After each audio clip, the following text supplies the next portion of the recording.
সালটা তখন 2018। তখন আমরা ফ্রি ফায়ারে পা দিই। এক কথায় ফ্রি ফায়ারের যাত্রা শুরু হয় আমাদের 2018 সাল থেকে। কিন্তু ফ্রি ফায়ারটা রিলিজ হয়েছিল 2017 সালে। বাট 2017 সালে ফ্রি ফায়ার নামে কোনো যে গেম ছিল প্লে স্টোরের বুকে তা কারো জানা ছিল না। তো আস্তে আস্তে সবাই জানতে পারলো ফ্রি ফায়ার নামে একটা গেম আছে, যেটা ব্যাটল রয়্যাল একটা গেম, যেটা অনলাইন গেম, যেখানে অনেক মানুষে এখানে নিজেদের সুখ দুঃখর সময়টা এখানে পার করতে পারবে। আর তার থেকে বড় কথা, এই ব্যাটল রয়্যাল এমন একটা গেম ছিল যে গেমটা যেই একবারই খেলছে এর নেশায় সে ঠিকই পড়ছে। এই নেশাটা কখনো কাটানো যায় না। তখনকার সময় আর এখনকার সময় দুইটা একটু ভিন্ন ধরনের হয়ে গেছে। সবকিছু কেমন জানি আপডেট হয়ে গেছে। আমরা তো আপডেট চাইনি, তাহলে আপডেট কেন দেওয়া হলো? ফ্রি ফায়ারটাকে কেন এভাবে শেষ করে দেওয়া হলো? আসলে তখনকার গেম এখনকার গেম দুইটাই যেন কেমন আলাদা হয়ে গেছে। কেন আলাদা করে দেওয়া হলো? 2018 সালের সেই গেমটাকে কেন এভাবে আপডেট করে তাকে চেঞ্জ করে দেওয়া হলো? একটা কথা ছিল, মানুষ, সময় এই দুটো পরিবর্তনশীল হয়, তার সাথে সাথে মানুষের চিন্তাভাবনাটা পরিবর্তন হয়ে যায়। ঠিক এই কারণেই আজকে আমাদের 2018 সালের গেমটাকে চেঞ্জ করে 2024-এ নিয়ে আসলো। আপডেটের পর আপডেট দিতেই থাকলো। এমন আপডেটটাই দিল যে আমাদের ফ্রি ফায়ারটাকেই আমরা ভুলে গেলাম। আসলে ফ্রি ফায়ারটা কি, এই গেমটা কি, আমাদের ইমোশনটা কি? আমাদের ইমোশন ছিল ফ্রি ফায়ার। আজ আমাদের সেই ইমোশনটা আর নেই। তার একটাই কারণ, তখনকার গেম প্লে এখনকার গেম প্লে দুইটাই কখন এক হয় না। আর তখনকার যে সময়টা ছিল, যে জিনিসগুলো ছিল, তো এখন সেগুলো আপডেট করে দেওয়া হয়েছে। কেন আপডেট করে দেওয়া হলো? আমরা তো আপডেট চাইনি, তাহলে আপডেট কেন করলো গাড়ি না? এমন আপডেট নিয়ে আসলো যে এই ফ্রি ফায়ারটাকে আমরা এখন ভুলে গেলাম। আমরা সেই ফ্রি ফায়ারটাকে এখন দূরে করে দিলাম আমাদের থেকে। আমাদের ইমোশনটাকে আমরা হারিয়ে ফেললাম। আসলে এমন সময় ছিল যে সময়টা আমরা ফ্রি ফায়ার ছাড়া কিছু বুঝতামই না। আমরা স্কুলে গেলে, আমরা কলেজে গেলে স্কুলের ক্লাস ফাঁকি দিয়ে আমরা গেম খেলতাম। আমরা কলেজে গেলে আমরা কলেজের ক্লাস মিস করেও আমরা গেম খেলতাম। আমরা চায়ের দোকানে না বসে আমরা চায়ের দোকানের পিছে গিয়ে ফ্রি ফায়ার খেলতাম। আমরা কোথাও ঘুরতে গেলে ঠিকভাবে না ঘুরে আমরা ফ্রি ফায়ার নিয়ে ঠিকই মাঠের মাঝখানে বসে পড়তাম। আমরা ঠিকই কোনো জায়গায় ঘুরতে গেলে ঠিকই এই মোবাইলটা সাথে নিয়ে বন্ধুদেরকে বলতাম, দোস্ত চল গেমে ঢোক, একটু গেম খেলি। আসলে এই ইমোশনটা আমরা কেমন জানি হারিয়ে ফেললাম। কেন হারিয়ে ফেললাম? গাড়ি না, তুমি আপডেট হয়ে গেছো, তোমার সব কিছুই আপডেট হয়ে গেছে। তোমার এই আপডেটের কারণে আমরা তোমাদেরকেই ভুলে গেলাম। আর তোমরা আমাদের ইমোশনটাকেই তোমরা আবার ড্যামেজ করে দিছো। কেন করলে এমন? আমরা তো এতটা আপডেট চাইনি। তখন কিন্তু আমাদের গেমের ভিতরে কোনো ভি ব্যাচ ছিল না, কোনো পার্টনার প্রোগ্রামও ছিল না। আসলে যখনই আমাদের এই গেমের ভিতরে ভি ব্যাচটা অ্যাড করলো, তখনই আমরা হারিয়ে গেলাম। তখনই আমরা কেমন জানি চেঞ্জ হয়ে গেলাম। এর আগে থেকেও আমাদের অনেক কিছু চেঞ্জ করা হয়েছে, বাট যখনই আমাদের গেমের মাঝখানে ভি ব্যাচ আসলো, কোনো কিছুরই দরকার পড়তো, তখন আমাদের পার্টনার থাকা লোকজনই বলতো যে আমাদের এটা চাই, ওটা চাই, আপডেট চাই, তারপরে আমাদের এই জিনিসটা আরও আপগ্রেড করা লাগবে। আর তার সাথে এখানে গাড়িনা নিজস্ব বিজনেসটাও চালু করে দিল। নিজস্ব বিজনেস বলতে কি বোঝায় সেটা হচ্ছে, তুমি দেখো তখনকার গান স্কিন আর এখনকার গান স্কিন মোটেও এক নাই। একটা গান ম্যাক্স করতে গেলে প্রায় 10 থেকে 15,000 ডায়মন্ড চলে যায়। আর তখন একটা গানের স্কিন বের করতে আমাদের সর্বোচ্চ এগুলো 4 থেকে 500 ডায়মন্ড খরচ হতো। আর একটা গানের স্কিন অতটা ইম্পর্টেন্ট ছিল না। তখনকার অ্যাবিলিটি আর এখনকার অ্যাবিলিটি দুইটাই কেমন জানি ভিন্ন হয়ে গেছে। এখনকার ক্যারেক্টার স্কিল, তখনকার ক্যারেক্টার স্কিল এক ছিল না।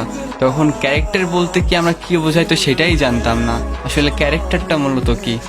তো আসলে এখনই একটাই আমরা বুঝাইতে চাইতেছি যে আমরা যে অ্যাবিলিটির কথা বলতেছি, প্রত্যেকটা অ্যাবিলিটির কারণেই আজকে আমরা হারিয়ে গেছি। এমন অ্যাবিলিটি, এমন গান স্কিন যা নিজেদের সামর্থ্য ছাড়া যা এটা কখনোই কিনে নিয়ে খেলা সম্ভব না। আর গান স্কিনটা এখন যার কাছে যত গান স্কিন, যত ড্রেস আপ, এখন সেই হচ্ছে প্রো প্লেয়ার। আসলে what is the pro? Pro মানে কি সেটাই তো তোমরা কেউ জানো না। যার গেম প্লেটা সব থেকে সুন্দর, যার গেম প্লেটা পিওর আর যার মোমেন্টটা খুব সুন্দর, সেই হচ্ছে প্রো প্লেয়ার।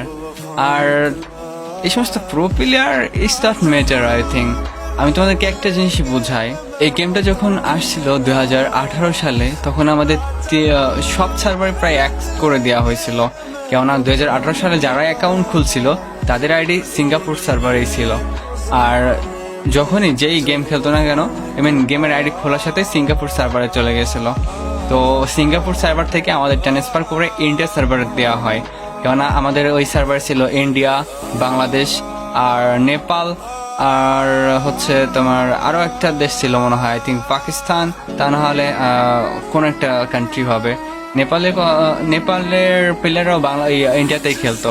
আর তারপরে হচ্ছে শুরু হলো আমাদের ইউটিউবার কমিউনিটি, যেখানে আমাদের ইন্ডিয়ার ভিতরে সব থেকে বড় ইউটিউবার ছিল গায়ন গেমিং, রায়স্টার আর এসকে সাবির বস।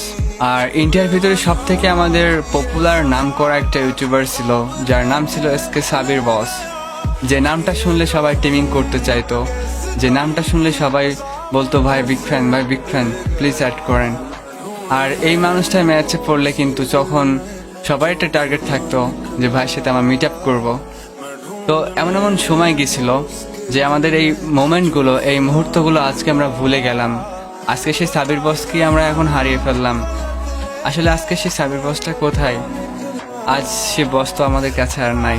ইন্ডিয়ার ভিতরে আরো অনেক ইউটিউবার ছিল, গায়ন গেমিং, রায়স্টার, এরপরে আরো অনেকেই ছিল ইন্ডিয়ার। আর বাংলাদেশের ভিতরে ছিল মিস্টার ট্রিপল আর, ইলিশন ওয়াইটি আর নাইম আলম, আরো অনেকে এরকম ইউটিউবার ছিল। বাস তাদের নামগুলো এখন আমি ঠিকভাবে বলতে পারলাম না, আর তাদের নামটা আমি এখন বললাম না, আর সবার নামটা আমি এখন বলতে পারতেছি না, দ্যাটস সরি। বাট আরো অনেকেই আছে যাদের নামটা আমি এখন বলতে পারলাম, তার জন্য দুঃখিত। আজকে তাদের মতো ইউটিউবার গুলো এখন তাদের কন্টেন্টটাও চেঞ্জ করে ফেলছে, তাদের গেম প্লেটাও চেঞ্জ হয়ে গেছে, আর তার সাথে কিছু কিছু ইউটিউবারই তো এখন হারিয়ে গেছে। আমরা যখন গেম খেলতাম তখন গেমটা আমাদের কাছে একটা ইমোশন ছিল। আমরা গেমে গেলেই গেমের প্রো প্লেয়ার আমাদেরকে এমনিতেই কেমন জানি মেরে দিত। তখন আমরা বারবার ম্যাচ মেকিং করতাম, আমরা আবারও ম্যাচ স্টার্ট করতাম, আমরা আবারও গেম খেলতাম। আসলে এই সময়গুলো আমরা খুব মিস করি। প্লিজ আমাদের বাংলাদেশের যতগুলা ইউটিউবার আছে, আমাদের ইন্ডিয়ার যতগুলা ইউটিউবার আছে, নেপালের যতগুলা ইউটিউবার আছে, আমি আসল কথা নেপালের ইউটিউবারদের নামটা বললাম না, তো তার ভিতরে ছিল অনেকেই, কিন্তু ঠিকভাবে তাদের নামটা আমার এখন মনে আসতেছে না। তো নেপালের ভিতরে ছিল হচ্ছে আমাদের টঞ্জে ভাই, লাকা ভাই, তো তাদের নামটা আমি এখন ঠিকভাবে বলতে পারলাম না। আসলে সবার নাম বলতে বলতে ভিডিও লং হয়ে যাবে, so if you don't mind please.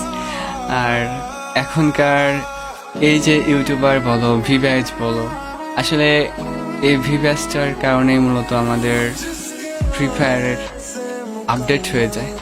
আসলে এই ভিভ্যাসের কারণেই আমাদের এই ইমোশনটা আপডেট হয়ে যায়, নিজে নিজেই চেঞ্জ হয়ে যায়, কারোর কিছু বলার থাকে না। প্লিজ সবার কাছে রিকোয়েস্ট, তো আপনারা সবাই এই গেমটাকে আমাদের আগের মতো না করতে পারলে অন্তত আর আপডেট দিয়েন না। গেমটাকে আর নষ্ট করার দরকার নেই।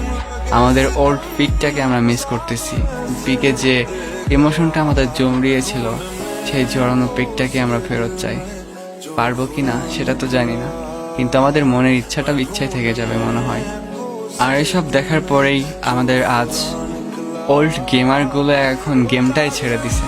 গেমটা আসলে কি তারা এখন সেটাই ভুলে গেছে, গেম মানে কি তারা সেটাই ভুলে গেছে। তো আসলে আমরা চাইনি যে আমরা এই গেমটাকে ছেড়ে দেব, কিন্তু আসলে এই গেমের আপডেট আর সময়, এই দুইটাই আমাদেরকে চেঞ্জ করে দিতেছে, তাদের থেকে আমাদের দূরে করে নিতেছে। এই গেমটা আমাদের ইমোশন থেকে আমাদের দূর করে দিল।